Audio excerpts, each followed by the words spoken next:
Ladies and gentlemen, welcome back to the Persona 5 playthrough, and today we are beginning the second story arc of the game. It's almost like it's an anime or something. Uh, Always skip the pointless down, but I just like the characters don't even have that. Fun thing I found out about Makoto's character design. Actually, this is in the art book that came with my collector's edition. I just hadn't opened it up until someone pointed it out to me. That braid thing that she has going on in her hair that looks like really impossible and impractical, turns out it's not. That's actually a headband made of her own hair. Yeah. What? It's a braided headband made of her own hair. It's not an unheard of thing, but, yeah, it's a bit fancy. Okay then. The haircut is otherwise kind of simple. Yeah, they have, So I imagine she just kind of collected her hair after a haircut or something and used that. Yeah. It's otherwise it's just a regular headband. It's just made of braided hair. In any case, in this part, we are actually going to be doing the midterm exams. Ah, man. Better get that perfect score so you wind up on the top of the class bulletin on the board later, and so everyone can remark on how awesome you are.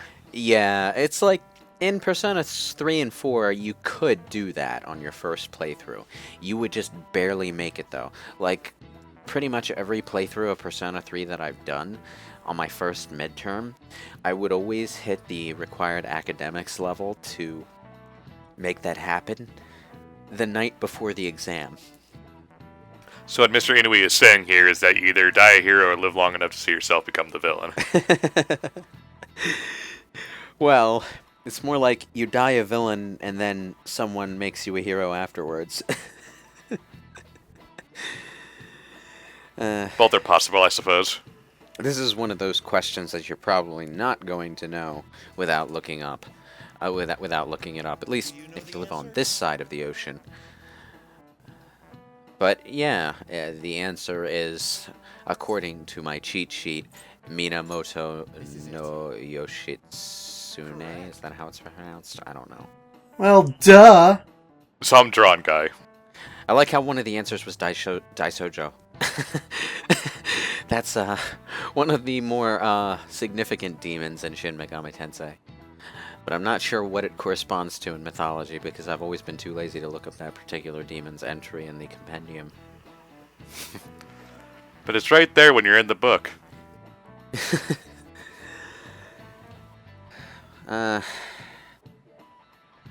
Man, whenever I read about like ancient history stuff, people just seem so evil and unreasonable. Why did you kill that person for that reason? That makes no sense. When I go on Twitter, people seem evil and unreasonable, so... No, they're just brats. They're just loud. Everyone's an idiot except me.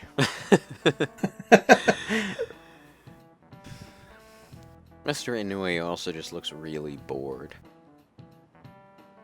Well, he's teaching history, so... Well, that's like an anomaly in the Persona series, though. The history teachers are always the wacky ones. And this guy's just a guy. I'm so disappointed.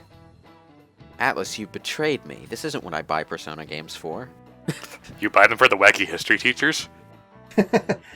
He should be dressed like a Roman soldier or something. That and the pinball physics, you know. What are your thoughts? So yeah, this is the last day before exams. Now, the thing about exams in Persona games is that basically it's 4 straight calendar days that you can't use for fucking anything. You go to school, you answer the questions, and the calendar jumps straight ahead to the next day.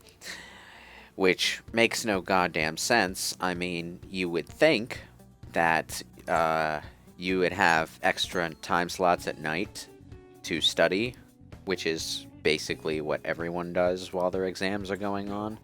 But no, you actually... But you gotta go to sleep.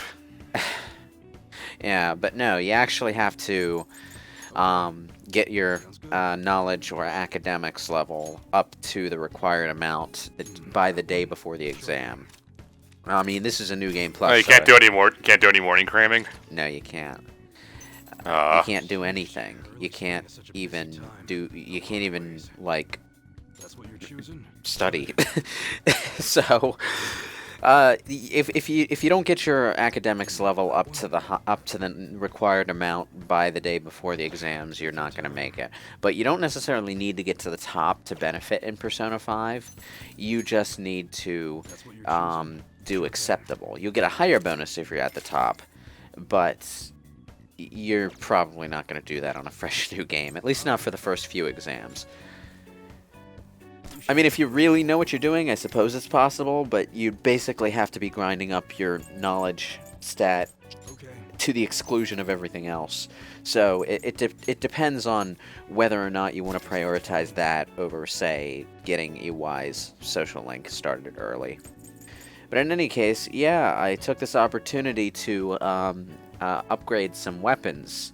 Now, I upgraded Ryuji's in particular because his upgrade of that particular weapon actually gets an extra shot per turn, which makes him more useful. I like how he asks who's it for and you can select Morgana. It's like, I imagine Kurusu just saying, it's for my cat in my bag. I'm sorry, what? I'm telling you, I'm buying this gun for my cat. I'm gonna call the cops now. Well, if you're buying projectile weapons for Morgana, you're buying toy slingshots, so... No, I know. I'm just saying in context of what he's asking. Yeah.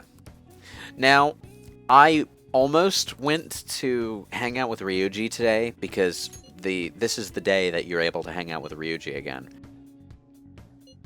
which unlocks the gym. Why hang with Ryuji when you can hang out with lovely ladies? Yeah. Hanging out with Ryuji on this particular at this particular rank unlocks the gym, and you can't do that before today. However, hanging out with An at this particular rank unlocks Inokashira Park, another hangout spot for your confidants.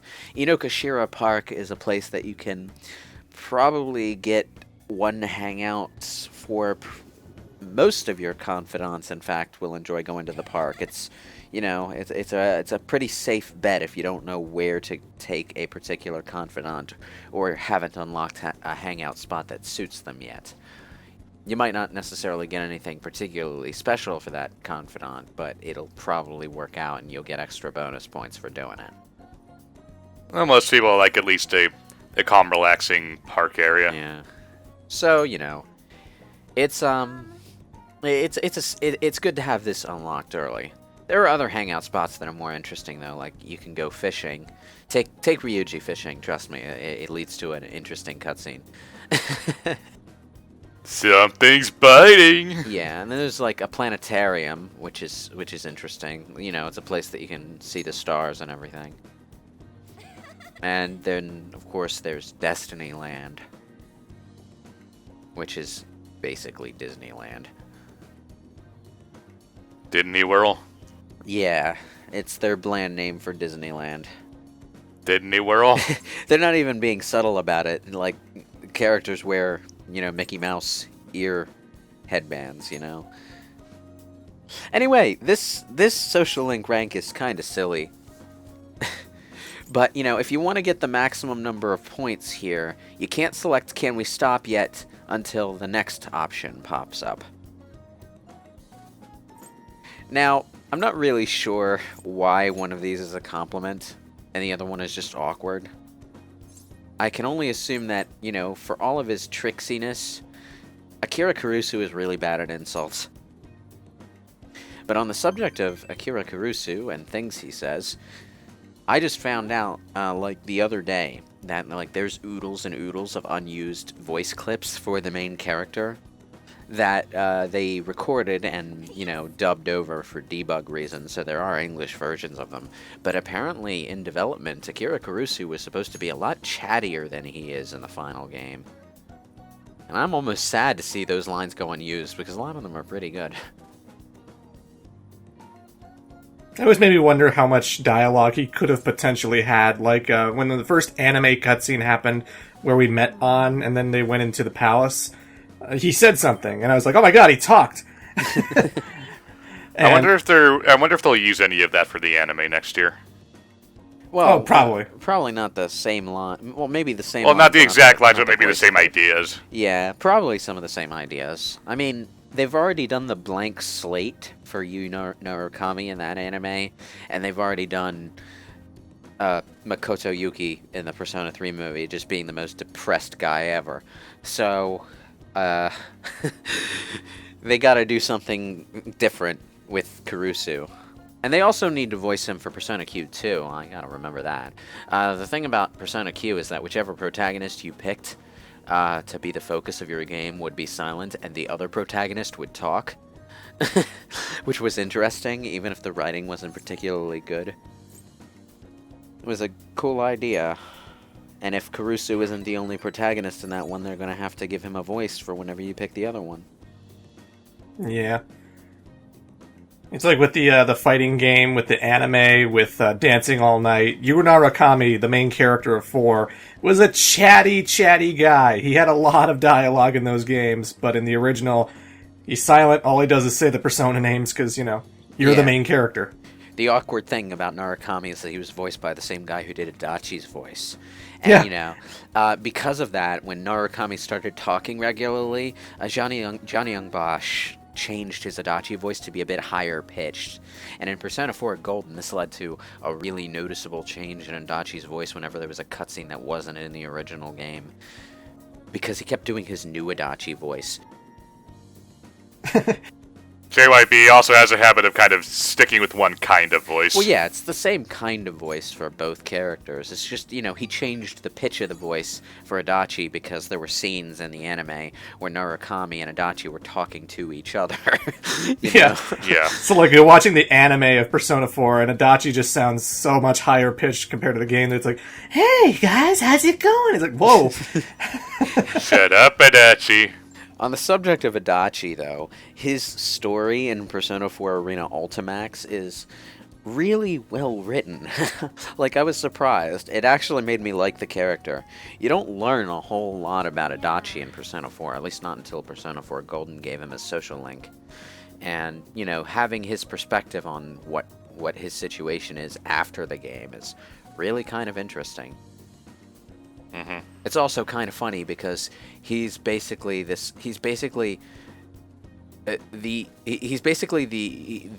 sane man counterpart to the insane villain, and because he's already done the villain thing and failed, he's just got this weird perspective on the bad guy of the game, and thinks of him as really immature. Yeah, it's interesting stuff. Episode Adachi was worth it. I mean, it already fits his character, because in Persona 4, he thought all the kids were stupid, because you'll learn when you grow up. You'll learn. Yeah. And here in this game, we're being told early on that can't trust those damn adults. Meager. Well, Well, now An can use follow-up, which is always a good thing. But I didn't really care so much for that. It is a good thing that I unlocked it at this point, though, because, immediately after the exams, the Madarame plot starts up. So you might not have time to social link with any of your party members until after the next dungeon. Well, depending on how you do that kind of thing. The Madarame dungeon, by the way, is going to take a minimum of 3 days to go through. 1 day for your first trip into the dungeon, and then you're going to hit a spot where they can't go any further, so you're going to have to go back. And then you're going to have to spend the second day dealing with something in the real world to unblock your progress in the dungeon, and that's when Yusuke is recruited to your party.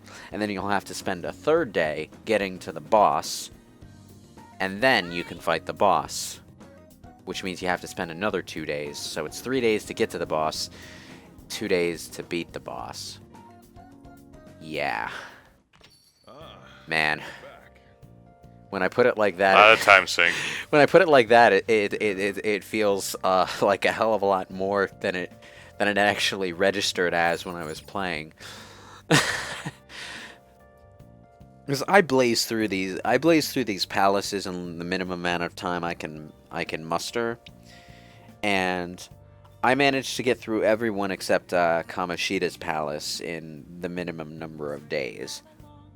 because that's just how I do things when I'm playing Persona. And the fact that Madarame's palace is broken up into two halves by necessity means that if you're just being moderately smart about your SP usage, you don't have to worry too much about running out along the way. It sucks for those people who, like, cancel out of the palace way too early, not realizing that if you just went a little bit further, you would have gotten to the point where you have to go back. Yeah, that's an unfortunate part of the game's design. Like, if you wind up stopping before you get to that barrier, you have to spend another day just getting through the little bit of the palace that you need to get to get to the barrier, and then you need to go back and spend another day. It really is a bad idea to sit on your thumbs when it comes to the palaces. Fortunately, there's only a couple of palaces have that kind of problem. I think, let me see, Madarame's palace, Futaba's palace, I think, has that kind of problem, and Nijima, definitely. Sai Nijima's palace. I think it's just those three. Yeah, you have to go to court and watch her in court before you can move on. Yeah. Welcome to another episode of Judge Judy. And it's funny because, like, the last one is the simplest one in terms of what the characters themselves do in the story. Probably also the most time-consuming and boring one, because court cases take forever. Anyway, it's time to hang out with Mishima. I heard the pollen is really bad this year. That's why I'm standing outside. Yeah. Now, one of the things that I recommend doing with Mishima is, getting his social link ranks done earlier rather than later, because you need to get his social ranks done in order to unlock Memento side quests. And you want to unlock as many of those at once as you can so that you can take out a whole bunch of them in a single trip to Mementos and use less calendar days. If you're grinding for money or experience, you're doing it in a single calendar day anyway. So you want to be able to tackle as many side quests as you can during that same span of time. Time to hang out with our loving fanboy. Now, Mishima has, convinced a couple of girls from the fan site to come meet him in person in Shibuya. So, yeah. Yeah. This is kind of funny in a sad way because nothing comes of it. Because, the girl winds up... it's never specified, but I'm assuming that the girls he was meeting up with scoped them out from a distance, decided they didn't like them, and then walked away. Because when Mishima calls, she says she's still at home. He hears the train announcement in the background, and it's implied that they're very close by and have just decided not to meet. And they pretend to be sick and just go on home. So... well, I don't know. Frizzy hair here, and Mishima with his, t-shirt. No, his rumpled up long sleeve shirt. That's even worse. He's also telling us not to spill the beans, even though he's the one most likely to spill the beans because he's such a fanboy. It's like, these are the most average-looking guys you can imagine. So, I am, I'm just trying to put myself in the head of this girl that agreed to meet Mishima and then decided to blow him off. Like, what is she thinking? Did she just stop across the street, look over there, and say, "Oh, is that who I'm supposed to be meeting? Ick. You know what? Let's go get ice cream instead." Oh, Mishima.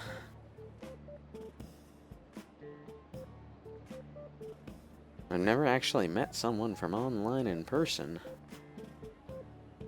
He wouldn't be good for commentary groups, son. Now, I just like Kurusu's reaction to this next line. I mean, Mishima says, if things go well, you might even take her home. And Kurusu's just like, wow. You've been playing too many dating sims, have you?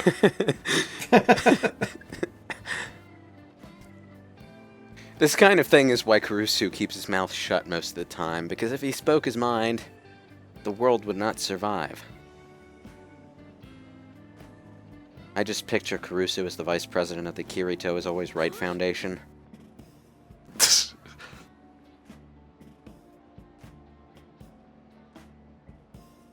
Well, disappointment. Disappointed! It sucks when you take the time to come out to meet someone in this kind of crowded city environment and then plans fall through, though, because that's a huge chunk of your day just gone.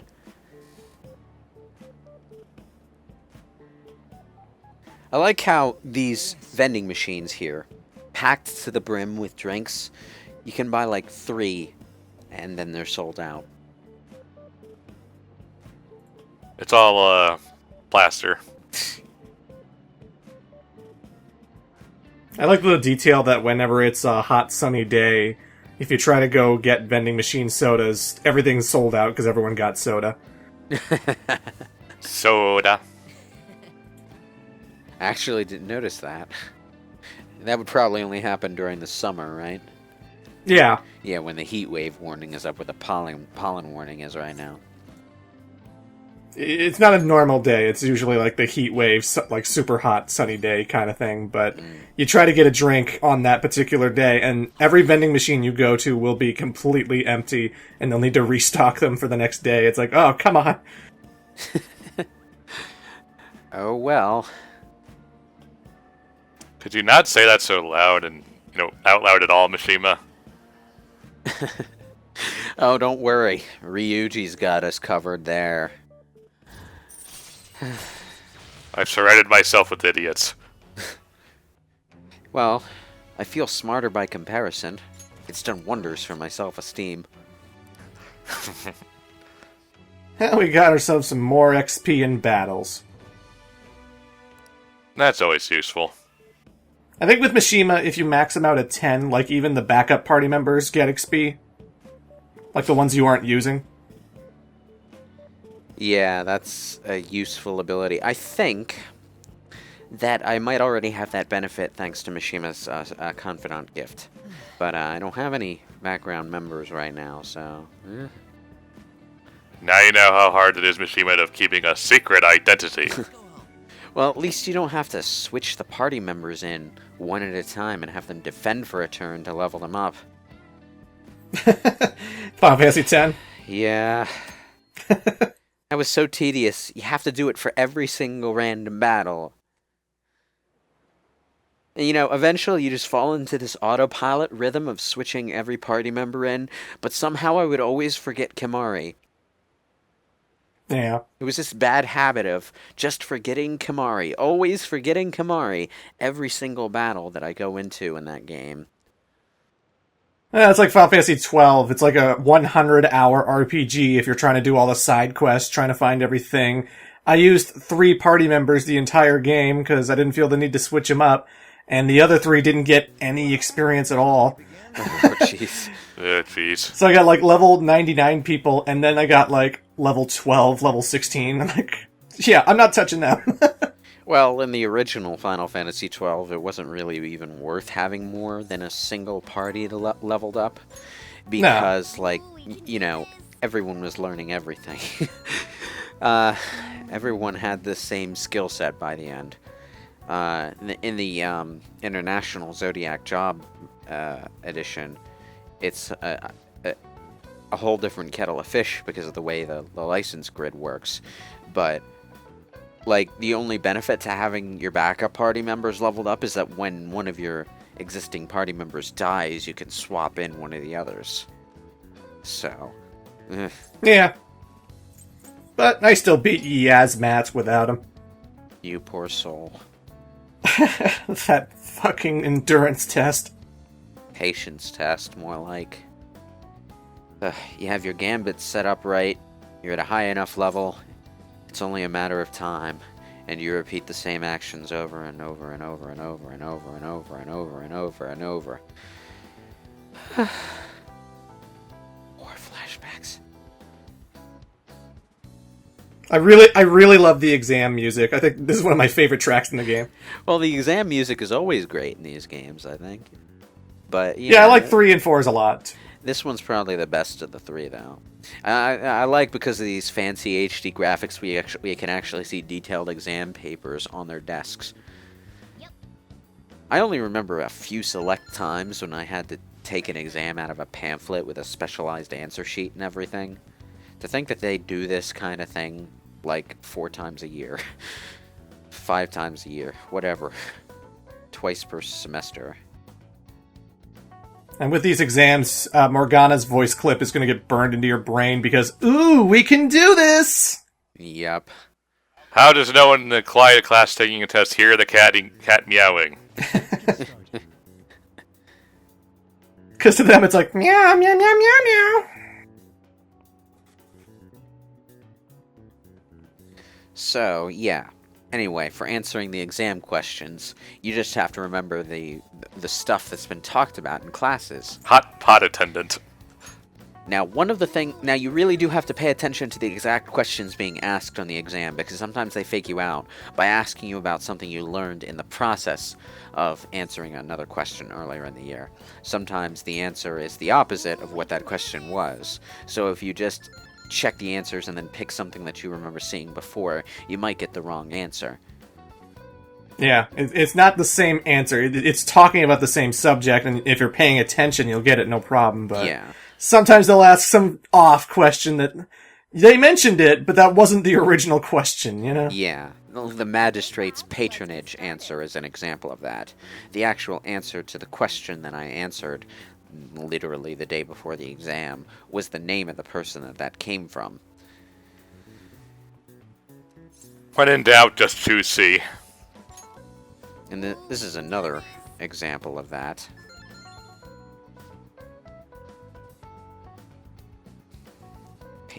Paint Japan. Oh yeah, this is the answer to this one is 4, and I think this is the last question that you have to answer. Now, one thing Persona 5 does that the other 2 games don't is actually integrating plot events into the exams, so that they actually wind up using the same calendar day, which is something I kind of wish Personas 3 and 4 did. That's so unrealistic. We all know high school has no practical applications to real world stuff. Whenever you learn anything in there. No, it's not like the plot event has anything to do with the exam. It's just something that happens on the same day. When plot events happened in Persona 3 and 4, they were always wasting an entire time slot to themselves, or sometimes an entire calendar day. And having an event happen on the day of the exam anyway, which you're not going to be able to use even if the plot event isn't there.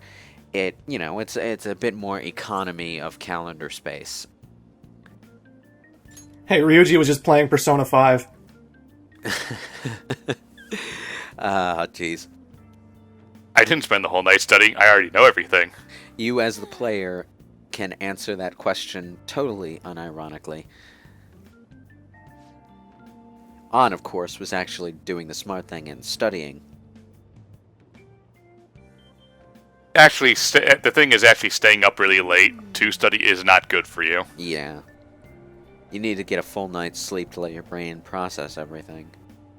Process it actually be in, fitting shape to actually think about the questions when you're actually reading them. Yeah. Size is meaningless if there's nothing inside, Oh my. One of the things about studying in Persona 3, actually, is that whenever you studied, you were staying up late.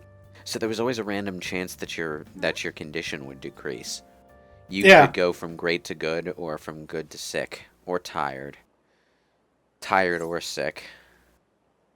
I really like that mechanic. I really like the fatigue, tired, kind of status thing going on in Persona 3, because more often than not, I would stay up and study and increase my knowledge, but of course, that would make it so I would be kind of screwed when I went to Tartarus, or... Yeah. The other thing about being tired or sick, though, is that it actually prevented you from studying. You could try to study, but you wouldn't get anything out of it until you were better.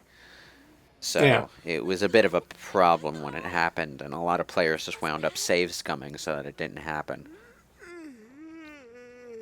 Anyway, we have ourselves an anime cutscene, which means something important. Look at Kurusu's face just there. He's just like... Oh, something good is about to happen, isn't it? I am aware of the plot. I don't know if I mentioned this in an earlier part, but New Game Plus is a popular fanfiction trope, like the protagonist going through a New Game Plus scenario, knowing about the things that are going to happen. It's, I mean, like, time travel is a fanfiction thing in a lot of things, but it takes the actual form of a New Game Plus when it comes to Persona fanfiction. Hey, are you So, this guy looks a bit wimpy to be a stalker. Not that. Is there something you want? You're a messy. That's my line. You're the one stalking me. You look like June for Persona 2. Stalking you. He does, kind of, doesn't he? No, you've been following me ever since the. Unfortunately, he's not the one who gets June's, uniform when you put him in the Persona 2 outfit. That'd be almost 2 on the nose. It's even more on the nose. It's Akechi who has that one. So this is where your passion led. All is well that ends well. The city's been fucking destroyed, old man. That's funny. By the end of this game, it will be. Or at least it'll look destroyed for about an hour, and then it'll be fine. I saw you from the car, and I couldn't help myself from chasing after you. I didn't even know Now, calls from the great Sensei. thing about Yusuke is that he is so out of touch that it is glorious. Okay. Well, that's why he's the meme meister. You're the woman I've been searching for all this He's time. oblivious to the world around him. Like, he just does not get what he's saying and why other people react in weird ways to him. Model? It's just like walking up to someone and asking this kind of question, like, sets off 5 different alarm bells at once. Like anyone else. So, I also like his name right now is Unforeseen Boy. Okay. Will you cooperate with me? What do you say? Hold your horses. Who are you anyways? Yeah, that would it's you know, a good idea to answer those questions. Yeah, his school is Kosei High. This is actually the first Persona game in a while where the party members all attend different schools. I mean, Inaba had another school that, what's his name? The guy with the rockly eyelashes. You know who it is? Him. He was Eyelashes? What was the social link? No, it's not a social link. He was a boss. Oh. The creepy guy who wanted to go out with Yukiko. Him. I keep forgetting his name. He didn't go to Yasugami? He had the giant 8-bit face. No, he didn't go to Yasugami. He had a different uniform. And, like, the first time someone sees him, they wonder what school he goes to. But yeah, there's another school in Inaba somewhere, and that guy goes to it. But he's the only, you know, person who goes to that school that you ever see. And in Persona 3, all the party members go to, Gekkoukan. But in Persona 2, you have 2 different high schools, and, like, 2 of your party members go to the other high school. I think I will. And then 2 of your party members, including the temporary one, are adults with jobs. So you've got 2 party members that go to one school, 2 that go to another, and 2 that are just adults. It's interesting to see them all come from different places, but they sort of stopped doing that until Persona 5 sort of brought it back by having Yosuke go to this other high school and having Akechi go to another high school. You became acquainted with Madarame's Well, for students, so much of their time is spent at school. It's just easier to have them interact if they all go to the same school. Yeah. So be it. I like how they try to shoehorn Yusuke in every scene, though. Like when they go to Hawaii, oh, Yusuke's there. When they go to the the festival at the school, oh, Yusuke shows up. Livelihood of children. Well, festivals are open to guests, so that's not so out there. Yeah. Yusuke showing up at the Hawaii trip was just sort of the game running with the joke of all of their vacation and downtime just going wrong. Because the reason he shows up there is that there was a storm and the plane had to land at Hawaii instead of taking him to California, which is where he was originally going to go. People have gone mad over California. And it's funny because the Hawaii trip is the closest thing to, like, depending on how you look at it. a celebration that your party gets that goes completely fine. I mean, your party members don't have great time. They wind up, you know, just bored in their room the whole time. But you get to hang out with your girlfriend if you have one by that point. And Hey, that's a win for me. yeah.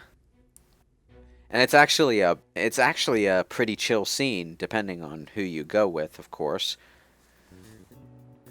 It's like the beach scene is always the crazy wacky hijinks scene for the other games, but it's the most chill one here. It is so easy for you, Morgana. Why don't you take the taste for me? I mean, apparently the rest of the class doesn't notice that you're constant meowing. Yeah. Anyway, yeah. What Morgana says when you take the last day of the tests is basically your measure for how well you're going to rank. Because they implemented plot events into the exam days, you wind up having to wait a lot longer in terms of game time before you actually get those results posted at school. So they give you that extra indicator at the end of the exam so that you have an idea of what to expect. Gonna come back graded next week, rather than focus on stuff that's over with. What are you looking at? At least Ryuji has the right idea about moving on from something. Yeah. Useful info. My philosophy is to just not let things hang on my mind, even if they bugged me at the time. There's So, no point in getting antsy, though. moving on is a good idea. Why don't we go eat lunch somewhere? On the other hand, Ryuji takes it too far sometimes and just stops caring, I want sushi then. which is not responsible at all. Eel. Eel? That much left. Is eel actually... I've actually had eel before. Is it good? To Matarame's exhibit. It's a lot rougher than normal fishes in terms of taste. Was it love at first sight? It was so long ago, I don't really remember. I just remember it being a lot harder to kind of chew. Oh. Of course Oh, not. I would think so. It is an eel after all, but... His artwork was pretty nice. Was it something you enjoyed at the time? Besides, this could also be related to what we I remember it being alright. It wasn't like the best sushi place ever, so... Yeah, that's a problem. It's hard to find good sushi on this side of the goddamn Pacific Ocean. What should I do about the other 2 tickets? Wanna go appreciate We're on the East Coast, so we aren't even touching the Pacific Ocean. Yeah, I know. That's probably why. I suggest we should all go together. Well, most cities will probably have 1 or 2, but the good ones in those situations are very expensive. Yeah. Well, if everyone's going, Anyway, this line Morgana just said about identifying an original, it's not a throwaway line. It's actually something that you'll need to do. There's a specific painting that's plot significant, and when you see that painting pop up on screen, just stop and look at it for a while, because you are going to need to identify the exact painting in the palace. You're going to have to pick out the real one from a bunch of copies that have like one small detail that's just slightly off.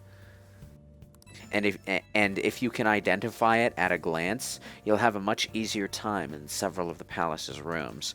However, if you get it wrong, you are going to have to fight extra battles, which gets really, really tedious at that point. And, you know... Yeah, but it's also extra experience, Yeah, so... that's what I was about to say. The regular JRPG mentality of, oh, it's extra experience does not apply when you are in a palace. You want to fight as few battles as you can, as far as just, you know, enemies that you don't necessarily need to get past. I mean, I go after all the enemies, but that's because well, I have SP adhesives.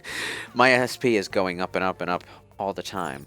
But when you're playing the game the first time through, you only want to fight like when you have to, and when it looks like your SP reserves are doing fine. There's going to be a point where you're just going to want to stop fighting and get past everything. And it's harder to get past enemies than it is to fight them. But when you can get through a section without fighting anything, that's usually a good idea. Oh, The thing about the Sayuri painting counterfeit puzzle is that there's like usually like 3 or 4 paintings, and every time you get it wrong, you fight something. And I don't think you get the preemptive strike, so you're automatically going to be taking more damage and using more energy to get that fight done. So not only is the fight a bit more of a drain on your resources, but if you don't know how to identify the painting, you could have to fight like maybe twice every time you have to identify a painting, and after a while that adds up, and it's going to make it hard to get to the end of the dungeon in the least amount of time. And you know, if you do need to grind up levels, you can always just run around in circles and after you've gotten to the treasure, you know? You can grind after you've gotten to the treasure. The important part is to get to the treasure as soon as possible. So crowded.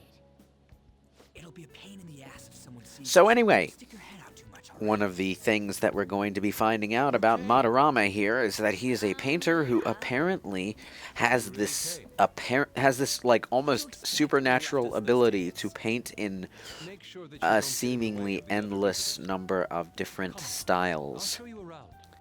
I'd like to speak Major more red with flag I'd like right to talk there. to. Well, see you guys later. Will Lady Han be all right? But yeah, Yeah. the punchline is plagiarism. Funny. He's a deviant thief. Well, not a deviant thief. Exactly. It He gets draws Sonic OCs? but you know, Madarame's what Madarame does is simultaneously less instinctively repugnant than what Kamoshida did, but at the same time a hell of a lot more damaging and insidious. What Madarame does is he takes in these young artists as children. He acts as their patron and their guardian and lets them live with him.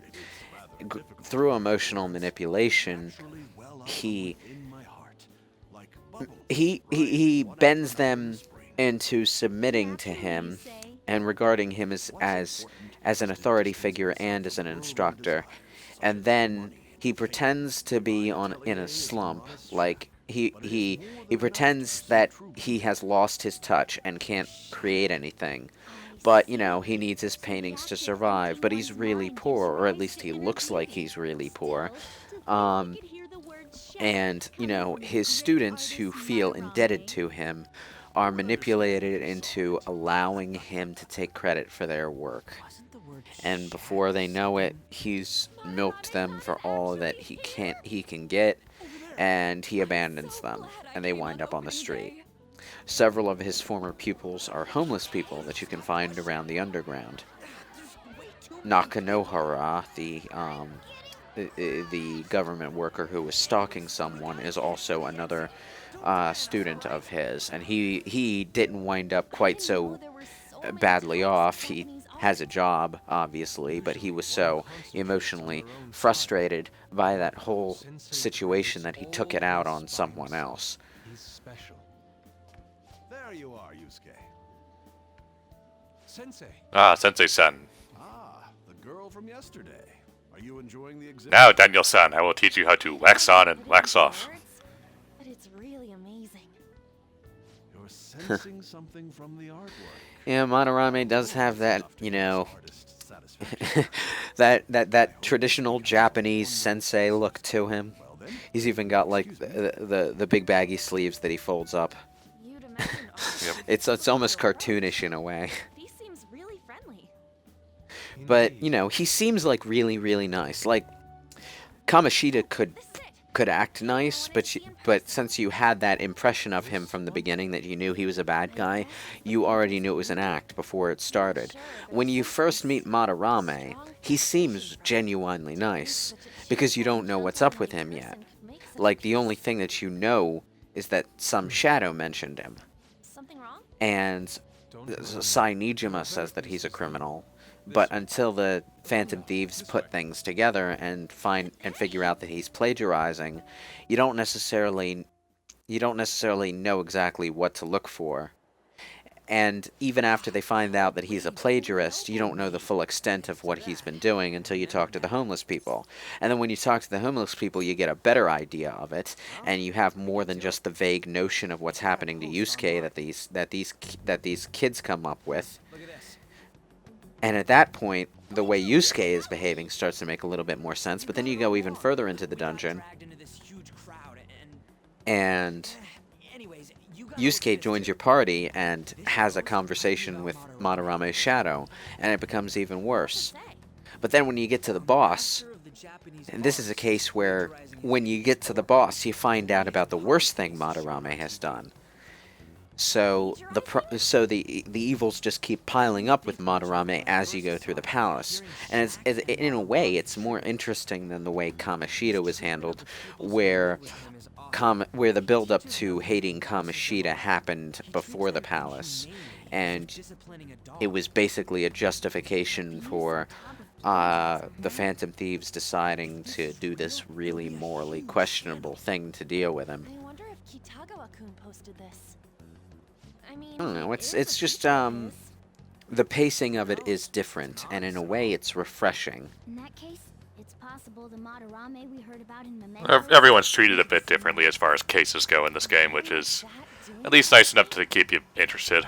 Yeah, it's not as formulaic as it could have been. I mean, I will say that is a problem Persona 4 had at points. You know, you'd be introduced to a character, then you'd see them on the Midnight Channel, and then there would be this run around where you're trying to find out things about them, and then they'd wind up in the TV, and then you had to go through the dungeon, and then you get to the boss, and then their shadow would mouth off at you, and it would turn into a monster, and you'd kill it, and they would awaken their persona, and that's it. And the only real outliers were in the middle of the game. Mitsuo, that's the name of the guy I was talking about with the eyelashes. Oh, yeah. Yeah, Mitsuo. Mitsuo is a different case because he's like a genuine villain. And Naoto is a slightly different case because Naoto gets captured intentionally. And Adachi and Nanako are different because Nanako is just there because of the bad guy, and Adachi is a bad guy. But for the most part, like, most of the bosses in that game are your party members, and it's the same rigmarole with pretty much all of them. But with Persona 5, every single villain has their own unique story, and each one is paced differently. Yeah, we only find out about this one out of sheer coincidence rather than it being a personal thing. Yeah. And with the next one, oh god, Kaneshiro, that's his name. I have difficulty remembering Japanese names. But with Kaneshiro, it's also completely different because you like barely even see the guy. Because he's a mafia boss, you don't have any business seeing the guy. And, you know, it's like he's such an assumed evil that they don't really even need to give him that much character development. It's like, as you go through his palace, you find out that there is a bit of a human underneath that basic mafia evil. Anyway, yeah, on this particular day, you can use the shopping channel to buy some discount protein. I recommend doing that, and I think at this point, I might have all the regular protein I'm ever going to use over the course of this game. Huzzah. We'll see.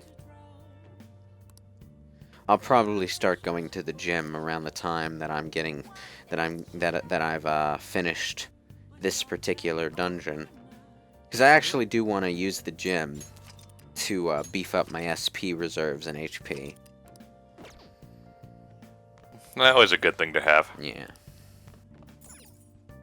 Well then. Gotta sleep. I mean, like, every trip to the gym, assuming that you take protein along with it, gets you enough HP and SP to equal around about a level up.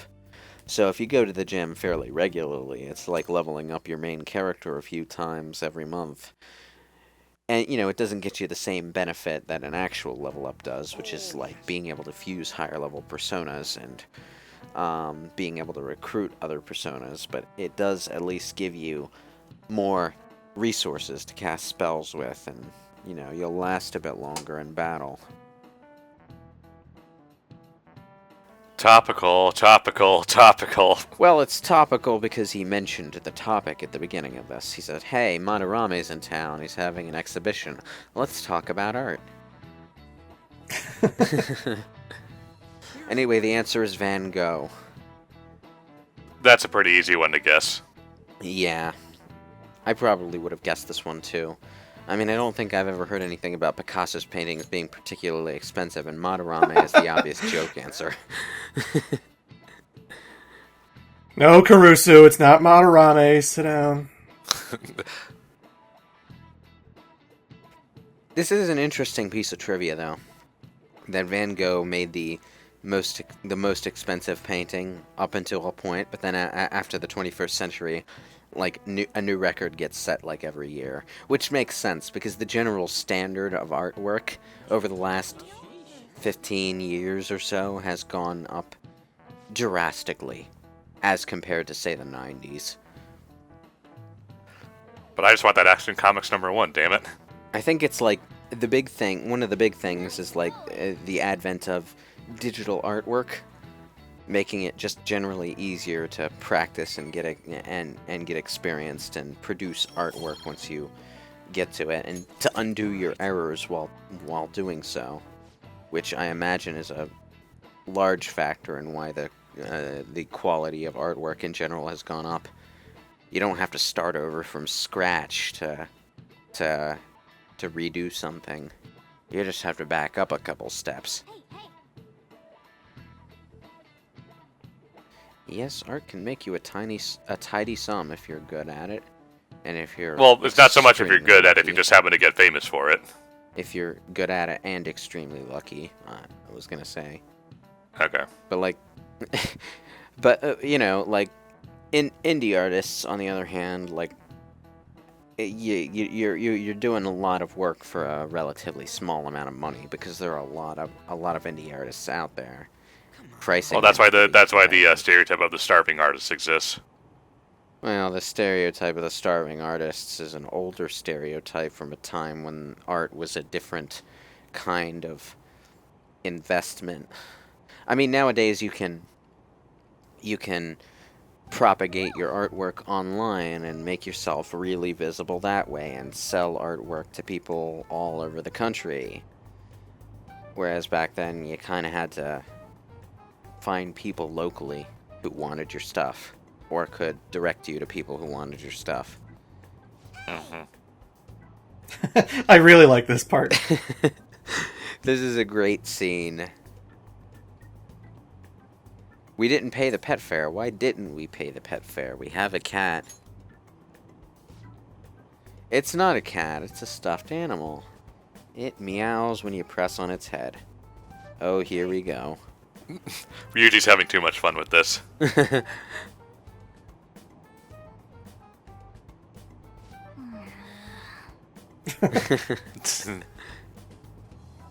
Again. Time to button mash. Time to button mash.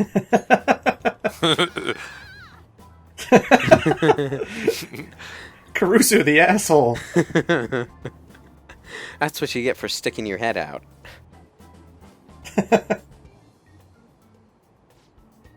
Ew. This. Where are the batteries, mister? They go in here, up its ass.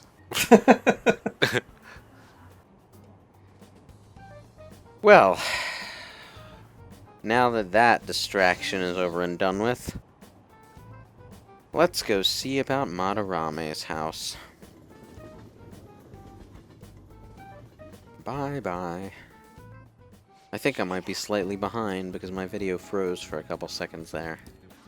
It's not a big deal. It's not heavily action-y, so... Yeah, stupid VLC had to buffer a bit. Anyway, yeah, you do kind of have to walk across the station to get to where you're going. To get to Madarame's place, the only place you need to go is to where Station Square normally is. So, just walk straight out of the station and keep going until you get there. Well, if my experience with Adventure 1 taught me anything, there's only one road in a blocked and closed space. I like how Station Square in Sonic Adventure, if you think about it logically, is just two cul-de-sacs attached to each other. Where reasonably no cars could ever get in and out of. Yeah. Unless like the hotel or something has an exit that goes to other roads, in which case why is there like a closed off small road in the middle of the buildings?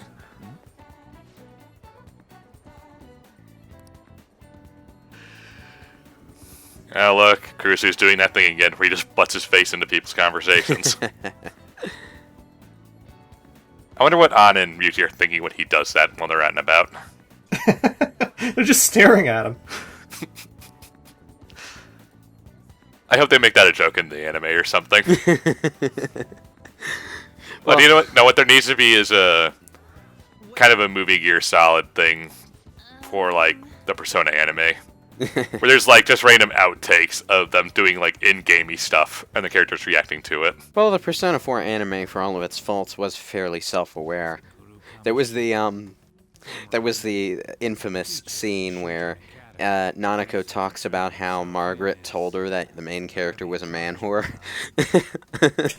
Yeah.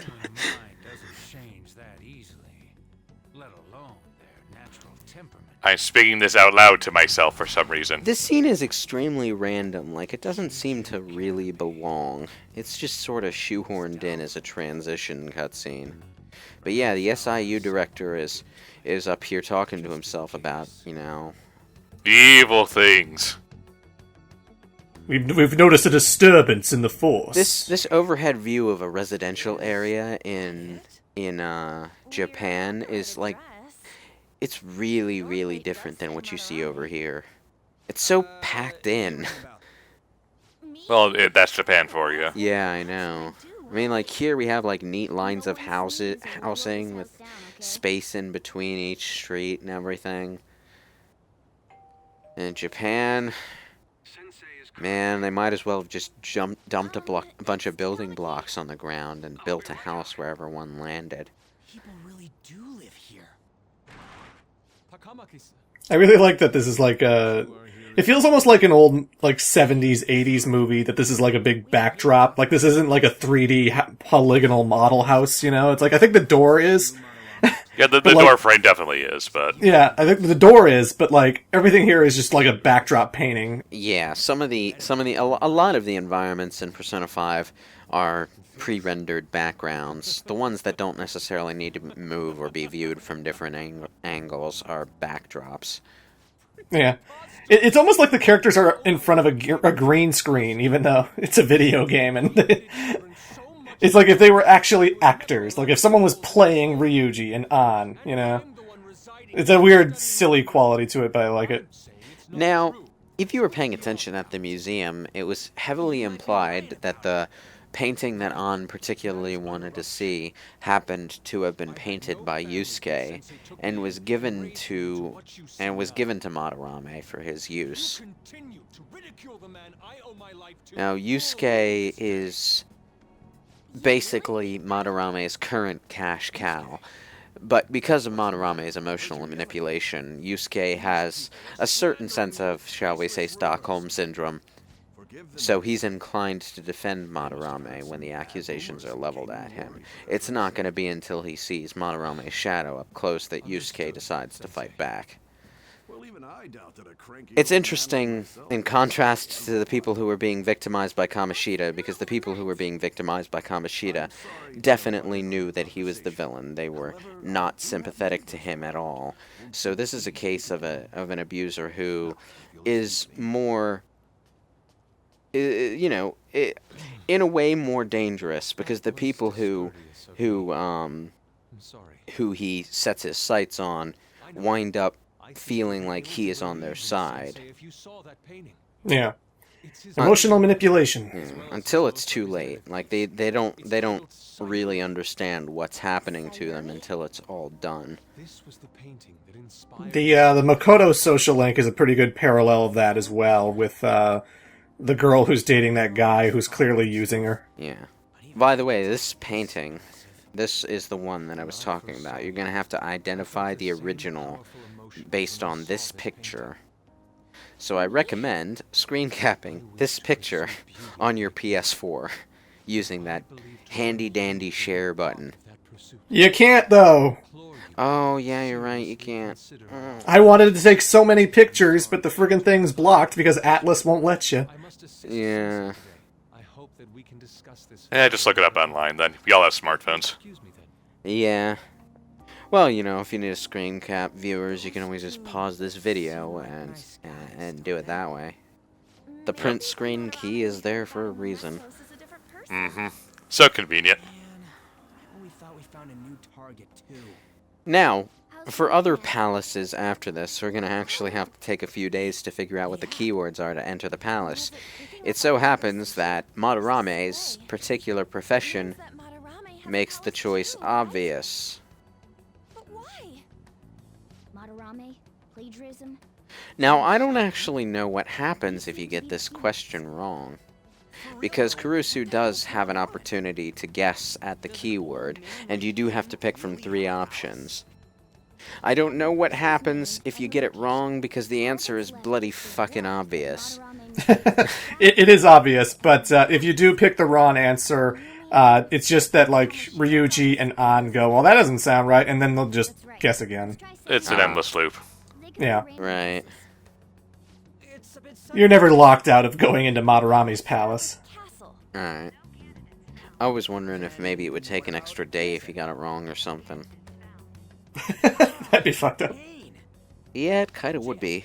Warehouse. I guess we're screwed. Let's go home. As well at farm. Just pull out a dictionary and read every word. Well, you say that, but that's exactly what happens at the end of Persona 4. Like, even after you make the right choice in regards to Namatame, you have to figure out who the bad guy is, and you get like 3 guesses, I think. And your dialogue choices are every single character in the game, including your party members. Nanako was the killer. So yeah, you have to pick the right one, and if you don't pick the right one, you get the normal bad ending. I wish you could have voted for yourself. It was me. I was the killer all along. Even I didn't notice. It was so clever, even I wasn't aware I was the killer.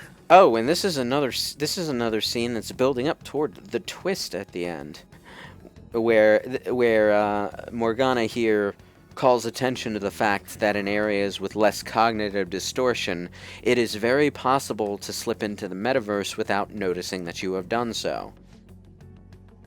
This is important, so remember it. I'm actually kind of impressed by how many little seeds they planted in the early dialogue. Everybody got that? Like, you might not think of it as important at the time, just little factoids that you mark down in your memory because you're interested in finding out how the metaverse works. But, like, after playing the game again, when you know what the twist is, it's like every single little clue toward the plan that happens is... It just jumps out at you, and it's like, oh, they were setting it up this early, were they? Yeah, it's kind of like going back to watch The Sixth Sense. Again, after Yeah, saying kind it. of. It's so extravagant. I do love the twist, though. It's excellent. It's a museum. We'll get to that eventually. Yeah, This is Madarame? eventually. Although now mentioning that there is a twist at all seeds expectations. Well, it's a Phantom Thief story. If there wasn't a twist of that nature, it would be a massive disappointment. Potentially, but that's also partially kind of, for a lot of people after Sixth Sense, kind of what hurt Shyamalan's career for a while, because everyone just kind of expected it, so when you're expecting it, a twist sometimes isn't as expected, regardless of how good it is. Yeah. Unrelated, I'm looking at An's mask on her portrait there, and it looks so weird because her cat mask has a nose, but her mask's nose is above her nose, so it's like she has 2 noses. All those old man's fans were super strong and all. That has nothing to do with this. But man, just look. Alrighty then. I do like the museum as a dungeon, both visually and design-wise. It's pretty interesting to traverse. But unfortunately, we're going to have to wait for next time. Yeah, we're not going in this part. We're going in next part. Indubitably. Unfortunately, the first day at the palace is usually just reconnaissance. You don't actually fight any random enemies on your first day most of the time. Maybe there's one battle depending on the palace, but that's it. The game doesn't like to throw you into combat situations unprepared.